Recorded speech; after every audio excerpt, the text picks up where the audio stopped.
1921 മലബാർ സമരത്തിലൂടെ ലോകത്ത് മുഴുക്കെ നിലനിന്നിരുന്ന ഇസ്ലാമിക ഖിലാഫത്ത്, ഉസ്മാനിയ ഖിലാഫത്ത് എന്നറിയപ്പെട്ടിരുന്ന ഒട്ടോമൻ സാമ്രാജ്യം, ആ ഖിലാഫത്തിന് തുർക്കിയിൽ അന്ത്യം കുറിക്കപ്പെട്ട യൂറോപ്യരുടെ കുൽസിത ശ്രമങ്ങളിലൂടെ അവസാനത്തെ ഉസ്മാനിയ ഖലീഫയും സ്ഥാനഭ്രഷ്ടനാക്കപ്പെട്ടുകൊണ്ട് അങ്ങനെ ഇസ്ലാമിക ഖിലാഫത്ത് മുച്ചൂടും നശിപ്പിക്കപ്പെട്ട സാഹചര്യത്തിൽ ലോകത്തെല്ലായിടത്തും അതിന്റെ ഒരു പ്രതിഫലനമായി, അതിനുള്ള പ്രതിഷേധമായി രൂപം കൊണ്ട ഖിലാഫത്ത് പ്രസ്ഥാനങ്ങൾ, ആ പ്രസ്ഥാനങ്ങളുടെ തുടർച്ചയായി നമ്മുടെ കേരളത്തിലും ഖിലാഫത്ത് പ്രസ്ഥാനം രൂപപ്പെടുകയാണ്.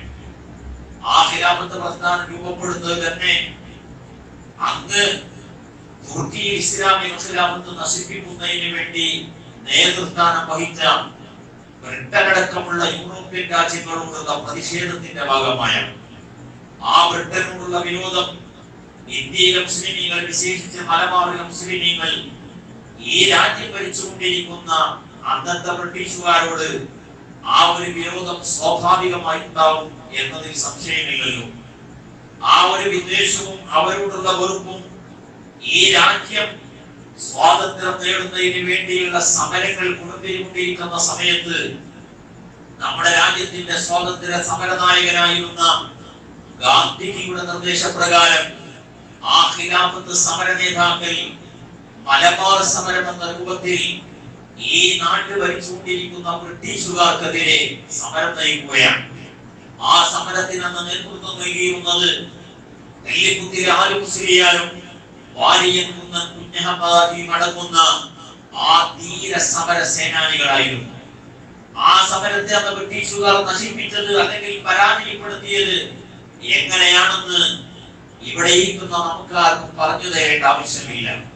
നിങ്ങൾ ഇന്നലെ പുരാമത്തൂർ വഴിയിൽ പോകുമ്പോൾ, ഗുരുവമ്പലത്തും എത്തുമ്പോൾ ഒരു ചെറിയ കെട്ടിടം കാണും. വാഗൺ ട്രാജഡി സ്മാരകം എന്ന് പറഞ്ഞുകൊണ്ടുള്ള ഒരു ചെറിയ കെട്ടിടം.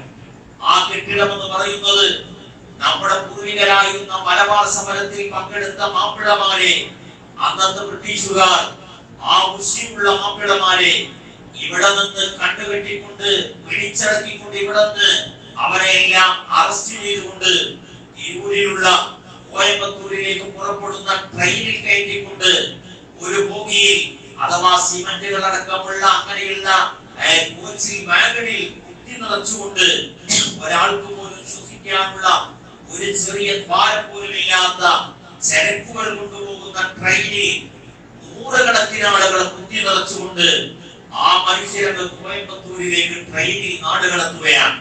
പകുതി ദൂരം പിന്നിട്ടപ്പോഴേക്ക് ആ അതിലുള്ള മനുഷ്യരാകുന്ന ആളുകൾ അവരിൽ ഓരോരുത്തരും പരസ്പരം മാന്തിപ്പറിച്ചുകൊണ്ട് ശ്വസനവായു ലഭിക്കാതെ ആ നൂറുകണക്കിന് ആളുകൾ മരിച്ച വളരെ ദാരുണമായ കാഴ്ചയായിരുന്നു ഉണ്ടായിരുന്നത്.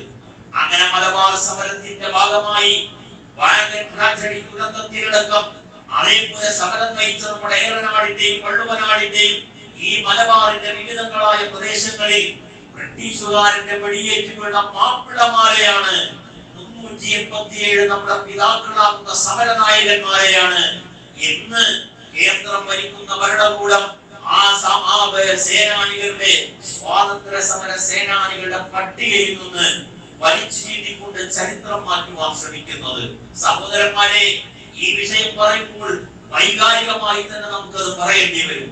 എന്റെ പിതാക്കളിൽ 4ാമത്തെ ഉപാപ്പയായിരുന്ന സയ്യിദ് ഹുസൈൻ ശിഹാബ് ആറ്റക്കോയ തങ്ങൾ എന്ന് പറയുന്ന പിതാമഹൻ, ആ പിതാവെന്ന സ്വാതന്ത്ര്യ സമരത്തിൽ പങ്കെടുത്ത സമരസേനാനികൾക്ക് ഉറുക്കം പങ്കുവച്ചു കൊടുത്തു എന്ന കാരണത്തിനാൽ ആ സ്വാതന്ത്ര്യ സമരത്തിൽ പങ്കെടുത്ത ആളുകൾക്ക് വെടിവെക്കുമ്പോൾ വെടിയേൽക്കുന്നില്ലെന്ന കാരണം പറഞ്ഞുകൊണ്ട് ആ സമരസേനാനികളെ പിടിച്ചു നോക്കുമ്പോൾ അവിടെ ശരീരത്തിൽ ഉറുക്കുണ്ടായിരുന്നു. ആരാണിത് നൽകിയത്? പാണക്കാട് ഹുസൈൻ ശിഹാബ് തങ്ങളാണ്, ആറ്റക്കോയ തങ്ങളാണെന്ന് പറഞ്ഞപ്പോൾ ആ ബ്രിട്ടീഷുകാരന്റെ പട്ടാളക്കാർ തങ്ങളെ ചെന്നുകൊണ്ട് അറസ്റ്റ് ചെയ്തുകൊണ്ട് 1921 നമ്മുടെ നാട്ടിൽ നിന്ന് നമ്മുടെ നാട്ടിൽ നിന്ന് അദ്ദേഹത്തെ നാടുകടത്തിക്കൊണ്ട് അങ്ങ് വെല്ലൂരിലേക്ക് നാടുകടത്തി ആ വെല്ലൂരിന്റെ വലിയ ചുമരുകളുള്ള ജയിലിൽ കടന്നുകൊണ്ട് അവിടെ വെച്ചാണ് അന്ത്യശ്വാസം വലിക്കുന്നത്. എന്നും ആ വെല്ലൂരിന്റെ പഴയ പള്ളിയുടെ മുറ്റത്ത് തങ്ങൾ അവർ വിശ്രമിക്കുന്നത് കാണാം. അങ്ങനെ എന്റെ സഹോദരന്മാരെ, ഈ രാജ്യത്തിന്റെ സ്വാതന്ത്ര്യത്തിന് വേണ്ടി വിവിധങ്ങളായ തരത്തിൽ പ്രതികരിച്ച നമ്മുടെ പിതാമഹന്മാരുടെ പേരുകൾ ആ സ്വാതന്ത്ര്യ സമര സേനാനികളുടെ പട്ടികയിൽ നിന്ന് നീക്കുന്ന ഇന്നത്തെ രാജ്യം ഭരിക്കുന്ന ഭരണകൂടത്തിന്റെ പൂർവികന്മാർ അത് ചെയ്തിരുന്നത് എന്താണെന്ന് അറിയുമോ? എന്റെ സഹോദരങ്ങളെ, ഈ വാഗട്ടറച്ചറിയും അല്ലെങ്കിൽ ഇങ്ങനെ മലബാർ സമരത്തിൽ പങ്കെടുത്തിരുന്ന ആളുകളെ അന്ന് നാട് കടത്തിയിരുന്നത് അങ്ങ് അന്തമാൻ നിക്കോബാറിലേക്കായിരുന്നു, പോർട്ട് ബ്ലെയറിലേക്കായിരുന്നു. ആ പോർട്ട് ബ്ലെയറിൽ കുപ്രസിദ്ധമായ ജയിലുണ്ടായിരുന്നു. ആ ജയിലിലേക്ക് ഇതുപോലെ നാട് കടത്തപ്പെട്ട് സ്വാതന്ത്ര്യ സമര സേനാനികൾക്ക് സഹായം ജീവിതത്തിൽ കൊടുത്തു എന്ന് പറഞ്ഞുകൊണ്ട് അന്ന് നാട് കടത്തപ്പെട്ടവരായിരുന്നു. ഇന്നത്തെ രാജ്യം ഭരിച്ചുകൊണ്ടിരിക്കുന്ന ആളുകളുടെ അവർക്ക് ആവശ്യമുള്ള ആശയധാരകൾ കൈമാറിയ ഗോൾവാക്കർ എന്ന് പറയുന്ന മനുഷ്യൻ, ആ ഗോൾവാക്കർ ആ ജയിലിൽ കടന്നുകൊണ്ട് ബ്രിട്ടീഷുകാർക്ക് അവർക്ക് കത്തെഴുതുകയാണ്. ഞാൻ നിങ്ങളുടെ മുമ്പിൽ മാപ്പ് പറയാം, ബ്രിട്ടീഷ് രാജ്യത്തിന് മുമ്പിൽ ഞാൻ മാപ്പ് പറയാം, ഞാൻ ഒരിക്കലും നിങ്ങളുടെ ഭരണ സംവിധാനത്തിനെതിരെ ഒരു തരത്തിലും സമരം സംഘടിപ്പിക്കുകയോ ആളുകളെ സംഘടിപ്പിക്കുകയോ ചെയ്യില്ലെന്ന് പറഞ്ഞുകൊണ്ട് മാപ്പെഴുതിക്കൊണ്ട് ആ ശൂദ്രക്കിയ ആളുകളുടെ പിന്മുറക്കാരാണ് ഇന്ന് മുസ്ലിമീങ്ങളാവുന്ന ഈ സമരസേനാനികളുടെ നാമങ്ങൾ ആ പട്ടികയിൽ നിന്ന് മാറ്റിയെഴുതുന്നത്. എന്റെ സഹോദരന്മാരെ, നമ്മുടെ പൂർവികന്മാർ ഒരു കാലത്ത് ഈ രാജ്യത്തിന്റെ സ്വാതന്ത്ര്യത്തിന് വേണ്ടി എത്രമാത്രം ത്യാഗം സഹിച്ചുവെന്ന് നമ്മൾ തിരിച്ചറിയേണ്ടവരാണ്. പിറന്ന നാടിനെ അങ്ങേയറ്റം സ്നേഹിക്കുന്നവരാണ് മുസ്ലിമീങ്ങൾ. അത് ലോകത്തെവിടെയും നമുക്ക് കാണാൻ കഴിയും. അങ്ങനെ പിറന്ന നാടിന്റെ മോചനത്തിന് വേണ്ടി ഇവിടത്തെ വിശുദ്ധരായ പൂർവികരാകുന്ന മുസ്ലിമീങ്ങൾ സ്വാതന്ത്ര്യ സമരത്തിൽ പങ്കെടുത്തുകൊണ്ട് പൂക്കോട്ടൂരിന്റെയും അങ്ങനെയുള്ള വിവിധങ്ങളായ മണ്ണുകളിൽ നെഞ്ചകത്തേക്ക് വെടിയേറ്റുകൊണ്ട് വെടിയുണ്ടകൾ ഏറ്റുവാങ്ങിക്കൊണ്ട് പെരുമാറ് കാണിച്ചുകൊണ്ട് മരിച്ചു വീണവരാണ്. വാലിയകുന്നൻ കുഞ്ഞഹമ്മദാജി എന്ന് വലിയ ചരിത്രത്തിൽ ഏറ്റവും കൂടുതൽ സ്പർശിക്കപ്പെടുന്ന വ്യക്തിത്വമാണ്. ആ വാലിയകുന്നനെ നിങ്ങൾക്കറിയുമോ? വാലിയകുന്നൻ അന്ന് മലബാർ സമരത്തിന്റെ നായകനായി അന്ന് അദ്ദേഹം പന്തല്ലൂർ എന്ന് പറയുന്ന ഒരു ദേശത്ത് അദ്ദേഹത്തിന്റെ ഭരണവ്യവസ്ഥ ഉണ്ടാക്കിയ ധീരസാരൻ സമരസേനാനിയാണ്. അദ്ദേഹം അന്ന് ബ്രിട്ടീഷുകാർക്കെതിരെ സമരം നയിച്ച കാരണത്തിനാൽ അദ്ദേഹത്തെ ബ്രിട്ടീഷുകാർ പിടിച്ചുകൊണ്ടുപോവുകയാണ്. എന്നിട്ട് പിടിച്ചുകൊണ്ടുപോയി മലപ്പുറത്ത് കോട്ടക്കുന്നിൽ വെച്ചുകൊണ്ട് അറസ്റ്റ് ചെയ്ത് അദ്ദേഹത്തെ കൊല്ലാൻ ശ്രമിക്കുമ്പോൾ ബ്രിട്ടീഷുകാരോട് അദ്ദേഹം അവസാനം പറഞ്ഞ വാചകമുണ്ട്, നിങ്ങൾ എന്നെ കൊല്ലുന്നതിൽ എനിക്ക് പേടിയില്ല. ബ്രിട്ടീഷുകാർ സാധാരണ കൊല്ലുന്ന രീതിയുണ്ട്.